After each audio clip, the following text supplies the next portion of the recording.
প্রিয় শিক্ষার্থীবৃন্দ, আসসালামু আলাইকুম ওয়া রাহমাতুল্লাহি ওয়া বারাকাতুহু।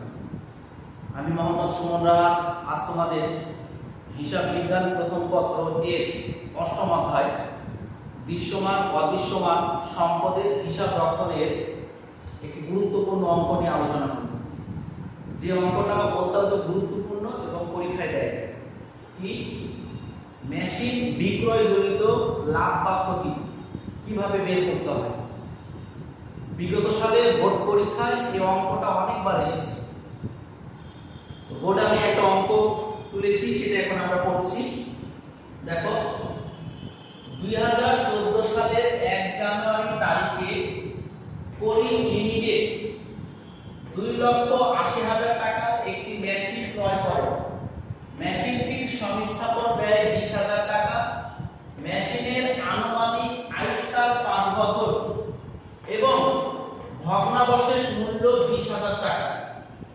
2016 সালের 1 অক্টোবর তারিখে মেশিনটি 1,60,000 টাকায় বিক্রি করা হয়। প্রতি বছর 31শে ডিসেম্বর হিসাব বর্ষ শেষ হয়।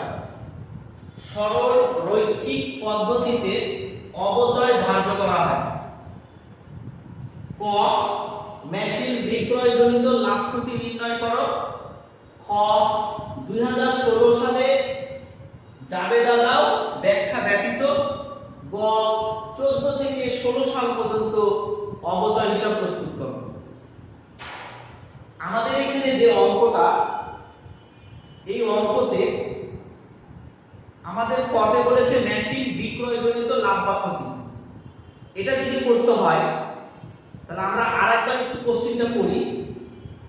এখানে আমাদের কি বলেছে যে মেশিনটা 2014 সালের 1 জানুয়ারি তারিখে 2014 সালের 1 জানুয়ারি তারিখে করিম লিমিটেড 2,80,000 টাকার মেশিন কিনে। তাহলে মেশিনটা কিনেছে কত টাকায়?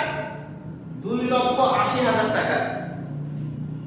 মেশিনটি সংস্থাপন ব্যয়, অর্থাৎ মেশিনটা কেনার পরে তার কারখানাতে ঠিকঠাক করে লাগাতে আরো খরচ হয়েছে 20,000 টাকা। মেশিনটির আনুমানিক আয়ুষ্কাল 5 বছর। যার কাছ থেকে মেশিনটা কিনেছে সে বলেছে এই মেশিনটা আপনি নিঃসন্দেহে 5 বছর ব্যবহার করতে পারবেন এবং ভগ্নাবশেষ মূল্য 5 বছর ব্যবহার করার পরেও আপনার এর মূল্য থাকবে হচ্ছে 20,000 টাকা। অর্থাৎ 5 বছর ব্যবহার করে আপনি যদি বিক্রি করতে যান তাহলে আপনি 20,000 টাকা দাম পাবেন। 2016 সালের 1 অক্টোবর তারিখে মেশিনটি 1,60,000 টাকায় বিক্রি করে। তার মানে মেশিনটা কিন্তু সে আর 5 বছর ব্যবহার করলো না। 14 সালে ব্যবহার করেছে, 15 সালে ব্যবহার করেছে, 16 সালে অক্টোবর মাসের 1 তারিখে, অর্থাৎ ধরতে গেলে মোটামুটি ভাবে 3 বছর ব্যবহার করেছে। তাকে বলা হয়েছিল 5 বছর ব্যবহার করার পর, 5 বছর ব্যবহার করার পর যদি বিক্রি করে তাহলে 20,000 টাকা পাবে। কিন্তু সে 5 বছর ব্যবহার করেনি, ব্যবহার করেছে কয় বছর? 3 বছরের কাছাকাছি। সে 3 বছর পরে সে মেশিনটা 1,60,000 টাকা দিয়ে কি করে ফেলেছে? বিক্রি করে দিয়েছে।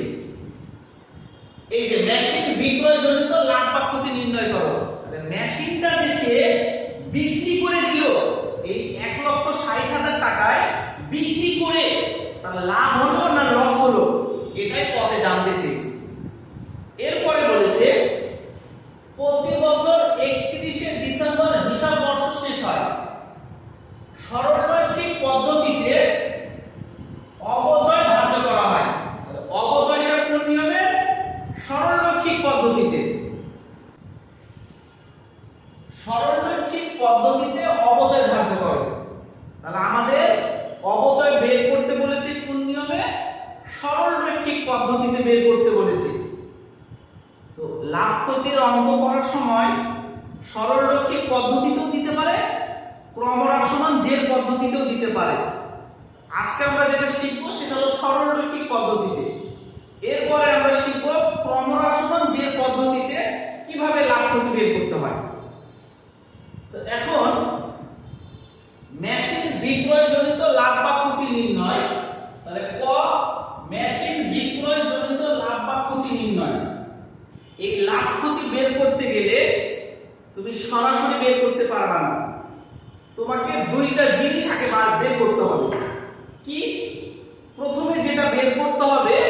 বের করতে হবে অপচয়।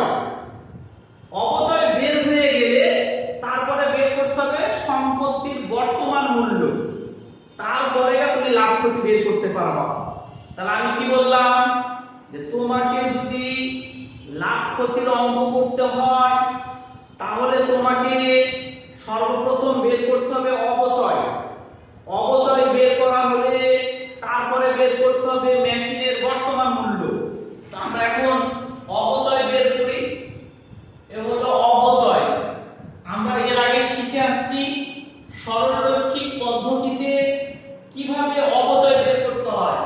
তাহলে সম্পত্তির সাথে খরচগুলোকে যোগ করতে হয়। সম্পত্তির নাম হলো মেশিন, মেশিনের সাথে খরচ যোগ করতে হবে। খরচের নাম কি?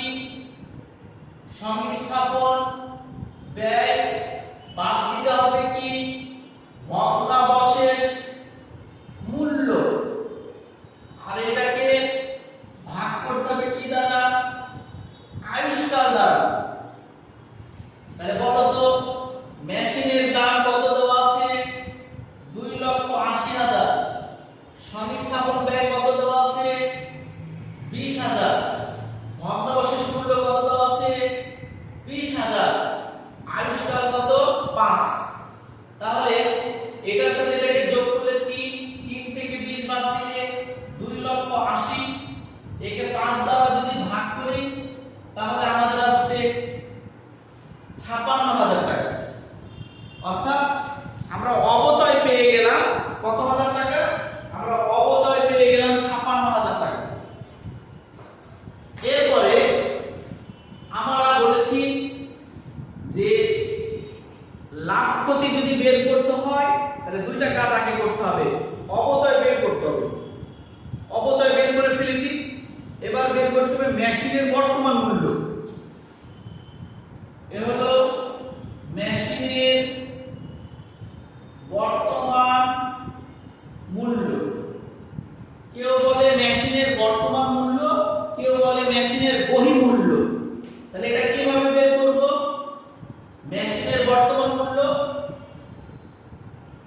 মেশিনের মোট মূল্য থেকে বাদ দিতে হবে 2014 সাল অপচয়, 2015 সাল অপচয়, 2016 সাল অপচয়। তাহলে তুমি বলবা কেন এগুলা বাদ দিচ্ছেন? তুমি 16 সালে মেশিনটা তুমি বিক্রি করেছো। তাহলে তুমি যে সাল পর্যন্ত বিক্রি করেছো সেই সাল পর্যন্ত তোমাকে অপচয় বাদ দিতে হবে, তাহলে তুমি মেশিনের বর্তমান মূল্য পাও। দেখো তাহলে আমরা যদি যাই তাহলে মেশিনের মোট মূল্য, মেশিনের দাম হলো 2,80,000 আর সংস্থাপন ব্যয় হবে 20, তাহলে তোমার হলো কত? 3 লক্ষ। এবার 2014 সালের অপচয়, আমরা এখানে যে অপচয় বের করলাম কত হাজার টাকা? 56,000 টাকা। 15 সালের অপচয় কত? 56,000 টাকা। কারণ আমরা জানি সরলরৈখিক পদ্ধতিতে প্রতি বছর একই পরিমাণ অপচয় হয়, আর প্রত্যেক বছর যদি একই পরিমাণ অপচয় হয় এর নামই হচ্ছে সরলরৈখিক বা স্থির কিস্তি পদ্ধতি। এবার আসছে 2016 সাল, এ হলো 56,000। প্রিয় শিক্ষার্থীবৃন্দ, 2016 সালে আমরা 56,000 টাকা লিখতে পারবো না। 56,000 টাকা আমরা কেন লিখতে পারবো না? কারণ এখানে যে 56,000 টাকা বসবে না, আমি 14 সাল পুরোটা ব্যবহার করেছি, তাই 1 বছরের অপচয়। 15 সাল পুরোটা ব্যবহার করেছি, 1 বছরের অপচয়। কিন্তু 16 সাল আমি 1 বছর ব্যবহার করিনি, তাহলে 16 সালে দেখো অক্টোবর মাসের 1 তারিখে মেশিনটি আমি 1,60,000 টাকায় বিক্রি করে দিয়েছি। তার মানে 16 সালে অক্টোবর মাসের 1 তারিখে বিক্রি করেছি। তাহলে আমি ব্যবহার করেছি জানুয়ারি, ফেব্রুয়ারি, মার্চ, এপ্রিল, মে, জুন, জুলাই, আগস্ট, সেপ্টেম্বর, এ হলো অক্টোবর। তো আমি তো সেপ্টেম্বর পর্যন্ত ব্যবহার করেছি, তাহলে সেপ্টেম্বর পর্যন্ত অর্থাৎ 9 মাস আমি ব্যবহার করেছি, আর অক্টোবরে এসে আমি বিক্রি করে দিয়েছি। তাই এখানে ভাগ দিতে হবে 12 আর গুণ দিতে হবে হচ্ছে 9, অর্থাৎ সম্পত্তির মূল্য 3 লাখ, 14 সালে 1 বছরের অবচয় 56, 15 সালে 1 বছরের অবচয় 56, আর এই 16 সালে আর 1 বছরে ধরতে পারবো না, 16 সালে ধরতে হবে 9 মাসে, অর্থাৎ আমি অক্টোবর মাসের 1 তারিখে বিক্রি করছি। তাহলে 9 মাসে আমাদের আসছে 56,000 ভাগ 12 গুণ হচ্ছে 9, মনে হয় 42,000। 56,000 ভাগ 12 গুণ 9, হ্যাঁ 42,000 টাকা। তাহলে এই যে এটা হলো 42,000। তার মানে 14 সালের অবচয় 56, 15 সালের অবচয় 56, 16 সালের অবচয় এটা হলো 42। এখন তুমি 3 লক্ষ টাকা থেকে এই 56 আর 42 এই তিনটা অবচয় বাদ দিয়ে দাও। তাহলে 3 লক্ষ বিয়োগ 56,000 বিয়োগ 56,000 বিয়োগ 42,000, 1,46,000 টাকা। 1,46,000 টাকা আমার হচ্ছে মেশিনের বর্তমান মূল্য। এই যে মেশিনের বর্তমান মূল্য, অর্থাৎ আমার মেশিনটা ছিল 3 লাখ টাকা, 1 বছর ব্যবহার করেছি, 56,000 টাকা দাম কমে গেল। আরেক বছর ব্যবহার করেছি, 56,000 টাকা দাম কমে গেল। আরেক বছর ব্যবহার করেছি, অর্থাৎ 9 মাস ব্যবহার করেছি, 42,000 টাকা দাম কমে গেল। তার মানে এখন আমার মেশিনের বর্তমান মূল্য হচ্ছে 1,46,000। তাহলে বলো 1,46,000 টাকার জিনিস আমি বিক্রি করলাম কত টাকায়? 1,60,000 টাকায়। তার মানে 1,46,000 টাকার সম্পদ বিক্রি করেছি 1,60,000 টাকায়। তাহলে লাভ হলো না লস? লাভ হলো অবশ্যই। এখন আমরা যদি যাই, এ হলো মেশিন বিক্রয় লাভ অথবা ক্ষতি। তাহলে মেশিন বিক্রয় লাভ অথবা ক্ষতি, তাহলে এটা বের করতে হবে কিভাবে? মেশিনের বিক্রয় মূল্য বিয়োগ মেশিনের বর্তমান মূল্য। তাহলে মেশিনের বিক্রয় মূল্য, তাহলে বিক্রি করলাম কত টাকায়? 1,60,000 টাকায়। আর মেশিনের বর্তমান মূল্য কত বের করলাম আমরা? 1,46,000। তাহলে 1,60,000 থেকে 46 বাদ দিলে কত আসছে? 14,000 টাকা। কি হয়েছে? এটা হচ্ছে লাভ। প্রিয় শিক্ষার্থীবৃন্দ, তোমাদেরকে যদি লাভ ক্ষতি বের করতে বলে তাহলে এভাবেই তোমাদেরকে বের করতে হবে। প্রথমে অবচয়টা বের করে নিবা, তারপরে মেশিনের বর্তমান মূল্য বের করবা। মেশিনের বর্তমান মূল্য বের করার পরে তারপরে তোমাকে লাভ ক্ষতি বের করতে হবে। আমরা এই অঙ্কটায় 14,000 টাকা কি পেয়েছি? লাভ পেয়েছি। তাহলে আমাদের এটা কাজ শেষ। তাহলে মেশিন বিক্রয়জনিত লাভ বা ক্ষতি। তাহলে আমরা আবারো বলছি, মেশিন বিক্রয়জনিত লাভ বা ক্ষতি যদি বের করতে বলে এবং সেটা যদি সরলরৈখিক বা স্থির কিস্তি পদ্ধতিতে হয়, তাহলে প্রথমে অবচয় বের করবা, তারপরে বের করবা মেশিনের বর্তমান মূল্য। বর্তমান মূল্য যে কথা, বহির্মূল্য একই কথা। তারপরে তোমাকে বের করতে হবে মেশিনের লাভ বা ক্ষতি। ইনশাআল্লাহ আশা করছি তোমরা এটা বুঝতে পেরেছো। তাহলে এবার আমরা চলে যাব খ। 2016 সালে জাবেদা দাও। আমরা এর আগে শিখে আসছি 1 বছরে 3টা জাবেদা করতে হবে। 14 সালে 3টা, 15 সালে 3টা, তাহলে 16 সালেও 3টা। কিন্তু ওরা আমাকে কিন্তু 14 সাল 15 সালে বলেনি, বলেছে কি 2016 সালে জাবেদা দাও। 2016 সালে যদি জাবেদা করতে হয় তাহলে কিভাবে করব?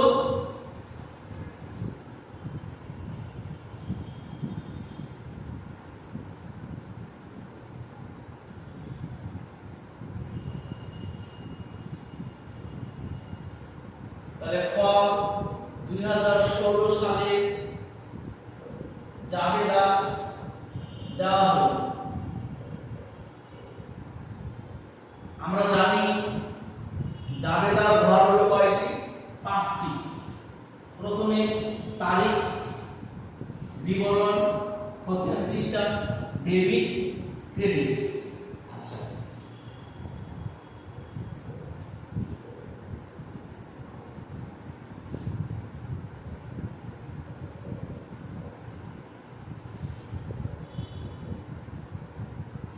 তাহলে আমরা তোমাদেরকে শিখিয়ে আসছি প্রতি বছরে কয়টা করে জাবেদা দিতে হবে? 3টা। অর্থাৎ ধরে নাও তুমি 2014 সালে জাবেদা করছো, তাহলে 2014, তাহলে 3টা জাবেদা। তাহলে প্রথম জাবেদা কি? মেশিন হিসাব ডেবিট, নগদান হিসাব ক্রেডিট। তারপর অবচয় ডিসেম্বর 31, অবচয় হিসাব ডেবিট, পুঞ্জীভূত অবচয় হিসাব ক্রেডিট। তারপর হচ্ছে কি? আয় বিবরণ ডেবিট, অবচয় হিসাব হচ্ছে ক্রেডিট। তাহলে মেশিনের দাম কত? 3 লাখ টাকা। এবার বলো তো, তাহলে আমাদের 14 সালে অবচয় হয়েছে কত? 56, 56, 56, 56। এবার আমরা যদি 2015 সালে জাবেদা করতাম, এটা কিন্তু করতে বলেনি, বোঝানোর জন্য কিন্তু আমি করলাম। যদি 15 সালে বলতো, তাহলে বলো তো আমরা এই 3টা জাবেদা দিতাম না? মেশিন ডেবিট, নগদান ক্রেডিট, অবচয় ডেবিট, পুঞ্জীভূত অবচয় ক্রেডিট, আয় বিবরণ ডেবিট, অবচয় হিসাব ক্রেডিট। তোমরা জাবেদাটা যারা ভালো করে বুঝতে চাও তারা অবশ্যই পূর্বের ক্লাস কিন্তু তোমাদেরকে দেখতে হবে জাবেদা। সেই ক্লাস না করলে এটা কিন্তু বুঝতে কষ্ট হবে। তাহলে এখন 15 সালে এই 3টাই জাবেদা হবে। কিন্তু এখন আমার প্রশ্ন হচ্ছে, 15 সালে যখন মেশিন কিনেছি তখন আমাকে মেশিন রেখে কি ফাঁকা রাখতে হবে? আর অবচয়ের জন্য এই 3টা জাবেদা। অবচয় বলো তো, এই 56,000 টাকায় হয়েছে 15 সালে, হলো 56,000। এটা 2015 সালে এই 3টাই জাবেদা হবে। কিন্তু 2015 সালে মেশিনের ঘরটা কি থাকবে? ফাঁকা থাকবে। মেশিনের ঘরে কোনো কিছু আমাদের বসবে না। কিন্তু অবচয়ের এখানে বসবে কত? 56, 56, 56, 56। অর্থাৎ 14 সাল 15 সালে জাবেদা করতে বলেনি। যদি করতে বলতো তাহলে জাবেদা করে এই এই জিনিসগুলো জাবেদার ঘরে বসাতাম, টাকাটা আমরা বসাতাম। ওরা আমাকে বলেছে 2016 সালের জাবেদা দাও, 16 সালে। তাহলে লিখে ফেললাম এখানে 2016। এখন আমি 2016 সালে জাবেদাতে যদি যাই তাহলে আমাকে এই 3টা জাবেদা দিতে হবে। কি? মেশিন হিসাব ডেবিট, নগদান হিসাব ক্রেডিট একটা, অবচয় হিসাব ডেবিট, পুঞ্জীভূত অবচয় হিসাব ক্রেডিট, আয় বিবরণ ডেবিট, অবচয় হিসাব হচ্ছে ক্রেডিট। এই হলো 3টা। তাহলে 2016 সালে এখানে একটু জানুয়ারি মাসের 1 তারিখ, আর এই জায়গাতে কিন্তু ফাঁকা রাখবো। 2016 সালে আমি কিন্তু কোনো মেশিন কিনিনি, 2016 সালে আমি মেশিন বিক্রয় করেছি। এবার অবচয়, আমরা জানি অবচয়ের এখানে এর আগে আমরা লিখতাম ডিসেম্বরের 31, কিন্তু এখানে আমরা ডিসেম্বরের 31 লিখবো না, কারণ আমি অক্টোবর মাসের 1 তারিখে বিক্রি করেছি। আমি অবচয় ধরেছি কিন্তু সেপ্টেম্বর পর্যন্ত।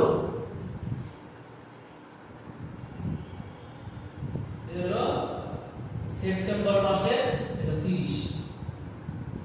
এই যে আমার অপচয় হয়েছে ৪২,০০০, এ হলো ৪২,০০০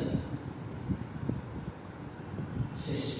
আমি আবার বলছি, আমরা এর আগে অপচয় এখানে লিখতাম ডিসেম্বরের ৩১, কিন্তু আমরা এখানে ডিসেম্বরের ৩১ লিখতে পারবো না, কারণ আমি অক্টোবর মাসে বিক্রি করেছি। আমি ৪২,০০০ টাকা যে বের করেছি অপচয়, সেটা কোন মাস পর্যন্ত বের করেছি? সেপ্টেম্বর মাস পর্যন্ত। আর সেপ্টেম্বর মাস হয় ৩০-এ, এখানে আমরা লিখলাম সেপ্টেম্বর হলো ৩০, যে ৪২,০০০ টাকা মানে তিনটা হয়ে গেল। কিন্তু প্রশ্ন হচ্ছে ২০১৬ সালে আমরা কিন্তু মেশিন বিক্রয় করেছি। ওরা আমাকে বলেছে ২০১৬ সালে জাবেদা দিতে। তাহলে ২০১৬ সালে তো আমাকে জাবেদা করতে হবে। তাহলে ২০১৬ সালে কি করলাম আমরা? এ হলো অক্টোবর মাসের ১ তারিখে মেশিনটা বিক্রয় করেছি। তাহলে মেশিন যদি বিক্রয় করি তাহলে মেশিন চলে যাচ্ছে, আর আমার কাছে কি আসছে? টাকা আসছে। তাহলে হলো নগদান হিসাব ডেবিট, আর মেশিন চলে যাচ্ছে, মেশিন হিসাব হচ্ছে ক্রেডিট। দেখো, যে মেশিন চলে যাচ্ছে সেই মেশিনটার দাম কত? ৩ লাখ, অর্থাৎ 2,80,000 আর 20, অর্থাৎ 3 লাখ টাকা মেশিন চলে যাচ্ছে। আর যখন টাকাটা আসছে 1,60,000 টাকা আমি বিক্রি করেছি, তাহলে মেশিন গেল 3,60,000 এ, আর টাকা আসলো কত? 1,60,000। তাহলে মেশিন গেল 3 লাখ, টাকা আসলো 1,60,000। এবার মনে রাখবা, এখানে একটা কথা ফিক্সড লিখতে হবে, পুঞ্জীভূত অপচয় হিসাব হচ্ছে ডেবিট। মানে লাভ হোক আর ক্ষতি হোক, লাভ হোক আর ক্ষতি হোক, এই জাবেদাটা কিন্তু আমাদের বসবে। নগদান ডেবিট, পুঞ্জীভূত অপচয় ডেবিট, আর মেশিন হিসাব হচ্ছে ক্রেডিট। এখন যদি মেশিন বিক্রি করে লাভ হয় তাহলে হবে মেশিন বিক্রয় জনিত লাভ হবে ক্রেডিট। তাহলে মেশিনটা বিক্রি করে লাভ হয়েছে কত হাজার টাকা? 14,000। ভালো করে দেখো, মেশিন বিক্রি করে লাভ হচ্ছে 14,000। আর যদি মেশিনটা বিক্রি করে লাভ না হয়ে ক্ষতি হতো, ক্ষতি, তাহলে লিখতাম আমরা এখানে মেশিন বিক্রয় জনিত ক্ষতি হলো ডেবিট। মানে লাভ হোক আর ক্ষতি হোক, এই তিনটা ফিক্সড, নগদান ডেবিট, পুঞ্জীভূত অপচয় ডেবিট, মেশিন ক্রেডিট। লাভ হলে মেশিন বিক্রয় জনিত লাভ হবে ক্রেডিট, আর যদি ক্ষতি হয় তাহলে মেশিন বিক্রয় জনিত ক্ষতি হবে হচ্ছে ডেবিট। তাহলে আমরা টাকা বসালাম, আমরা কিন্তু এখান দ্বারা টাকাটা বসাই পুঞ্জীভূত অপচয়। তাহলে পুঞ্জীভূত অপচয় কিভাবে বের করব? এই 3,14,000 যোগ করলে 3,14,000, 3,14,000 থেকে এই 3,14,000 থেকে 1,60,000 টাকা বাদ, 3,14,000 বিয়োগ 1,60,000, তাহলে আসছে 1,54,000। এই যে আমাদের 2016 সালের জাবেদা হয়ে গেল। আমরা এর আগে 3টা করে জাবেদা দিয়ে আসছি, কিন্তু এখানে আমাদের একটা জাবেদা বাকি হয়েছে। ওরা আমাকে বলেছে যে 2016 সালে জাবেদা দাও। 16 সালের পরে ভাই আমাদের এই মেশিন বিক্রয়ের ঘটনাটা ঘটেছে, আর আমি যদি মেশিন বিক্রয়ের ঘটনাটা যদি না দিই তাহলে তো আমাদের পক্ষে সম্ভব না। এই কারণে আমাকে এটা দিতে হয়েছে।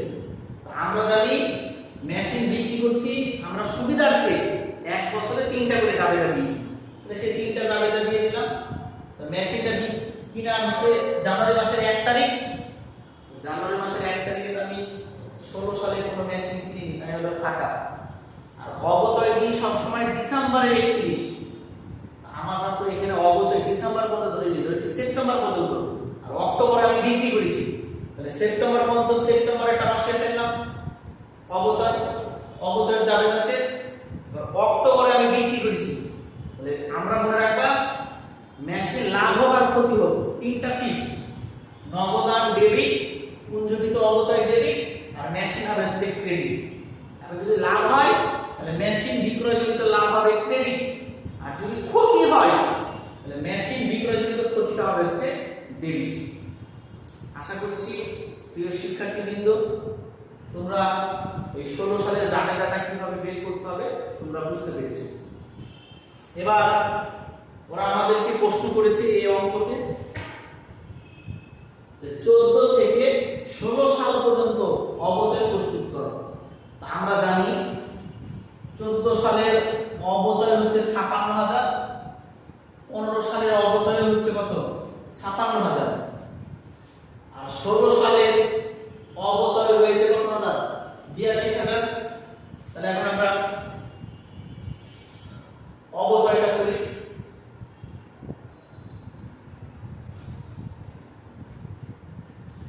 তাহলে হলো গ অবচয় হিসাব অর্থাৎ খতিয়ান, খাতার এই মাথা থেকে ওই মাথা পর্যন্ত দাগ টানলাম, তারিখ বিবরণ জাবেদা পৃষ্ঠা ডেবিট ক্রেডিট ব্যালেন্সে ডেবিট ক্রেডিট, তারিখ বিবরণ জাবেদা পৃষ্ঠা ডেবিট ক্রেডিট ব্যালেন্সে ডেবিট ক্রেডিট। তাহলে এখন অবচয় করতে যাচ্ছি। তাহলে 2014 সাল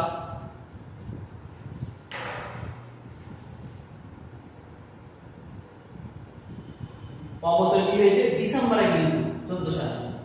তাহলে ডিসেম্বরের 31 অবচয় হিসাব ডেবিট, ডেবিটের ঘরে 56,000। তাহলে এখানে উল্টা পাতা লিখতে হবে, আমরা এর আগে শিখে আসছি। পুঞ্জীকৃত অবচয় হিসাব, আবার দেখছি এখানে অবচয় হিসাব কি হয়েছে ক্রেডিট, তাহলে ক্রেডিটের ঘরে 56,000। তাহলে এখানে উল্টা কথা আয় বিবরণ, এ হলো 31। আমার এক বছর কিন্তু শেষ। আমরা এর আগে যে অঙ্কগুলো করেছি সেখানে আমরা করে আসছি। আমরা জানি এক বছরে দুইটা অবচয় হবে, একটা অবচয় হবে ডেবিট, একটা অবচয় হবে হচ্ছে ক্রেডিট। তাহলে দেখো এই 56,000 চলে গেল ডেবিটের ঘরে, তাহলে 56 থেকে 56 বাদ দিয়ে দিলে কি হয়ে গেল 0। 14 সাল শেষ। 2015 সাল, এখন বলো তো 2015 সালে সেম যাবে না? তাহলে 2015 সালে অবচয় হচ্ছে কি সেম 56,000। তাহলে ডিসেম্বরে 31 এ হলো 56,000। তাহলে এর উল্টা কথা লিখতে হবে, সেম একই কথা, পুঞ্জীভূত অবচয় হিসাব। আবার যে দেখছি অবচয় হিসাব ক্রেডিট কত 56,000, এ হলো 56,000। তাহলে উল্টা কথা আয় বিবরণ 31, এবার টাকাটাকে ব্যালেন্সে পাঠাতে হবে। তাহলে এর হলো 56 থেকে 56 বাদ দিলে কত হয়ে গেল 0। তাহলে আমার 2 বছর হলো, কত বছর হলো 14 আর 15। কিন্তু বলো তো ওরা আমাকে কত সাল পর্যন্ত বলেছে? ওরা আমাকে বলেছে 16 সাল।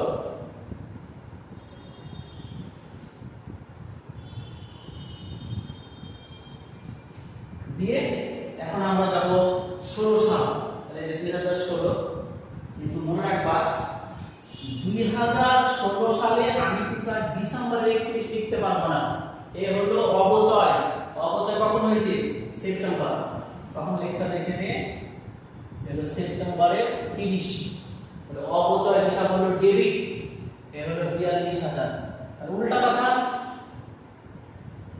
পুঞ্জীভূত অবচয় হিসাব, আবার যেটা এখানে অবচয় হিসাব ক্রেডিট, এই যে ক্রেডিট, তাহলে ক্রেডিটের ঘরে 42,000। তাহলে উল্টা কথা আয় বিবরণ, এর সেপ্টেম্বরের 30।